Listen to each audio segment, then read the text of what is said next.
Welcome back. Time to talk about food security around the world, and it's improving. The Global Food Index, which is a joint effort by DuPont and its research partner, closely examines this issue across 109 countries. According to the study, food security means people have, quote, physical and economic access to enough food to meet their dietary needs. Now here's how it's calculated. 30 different factors go into determining each country's index score, but there are three main categories. First, how affordable is food, and are there programs in place to make sure everything's going to be okay if there's a price surge? Second is availability. Is there enough food to go around?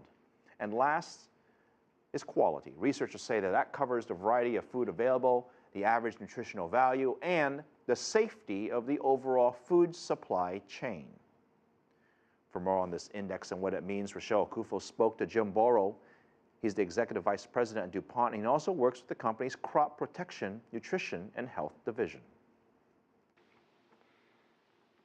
If you can start really with the fact that we have a growing population and a growing middle class around the world, and we expect 3 billion people to enter the middle class over the next 15 years. That means people are looking for more diet diversity, increased calories, and yet we have limited land and resources and water. So we need to significantly increase production, and we need to find a way to do it with limited resources. And that is, in a sense, the challenge.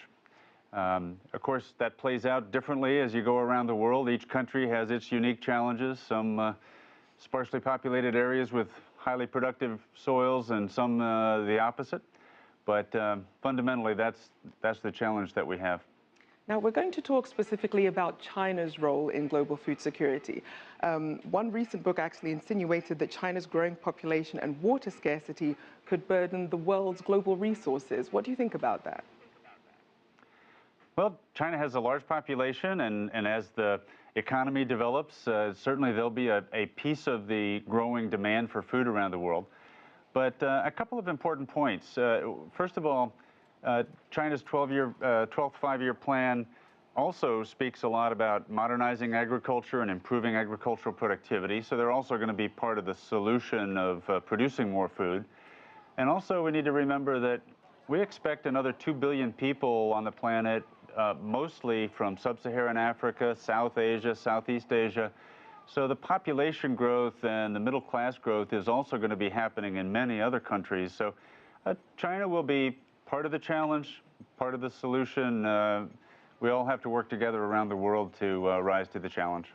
Now, as we look outside of China to the rest of Asia, your food security index actually had some surprising findings about the role Australia will play in Asia.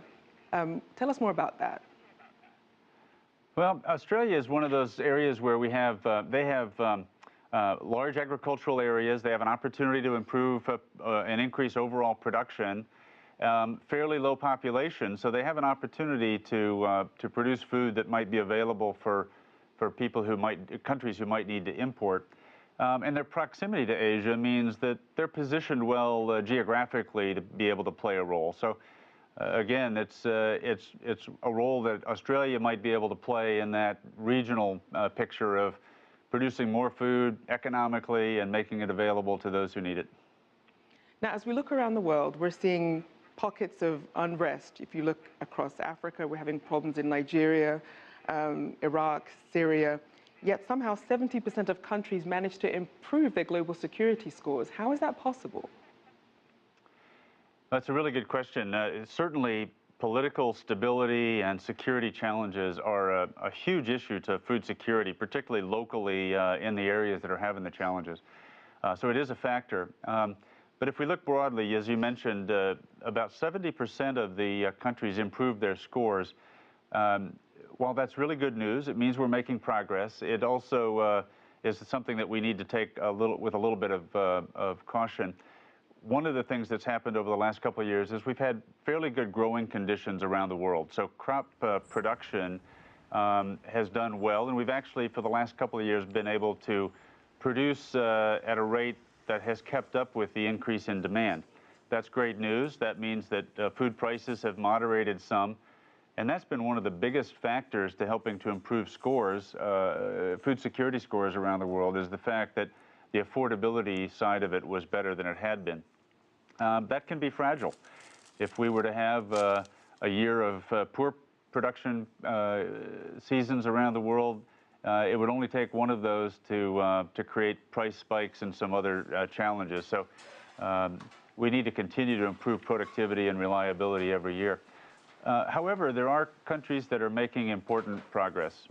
For example, a number of sub-Saharan African countries have worked on their policies. They've improved the safety net programs that they have that are helping to provide more food security.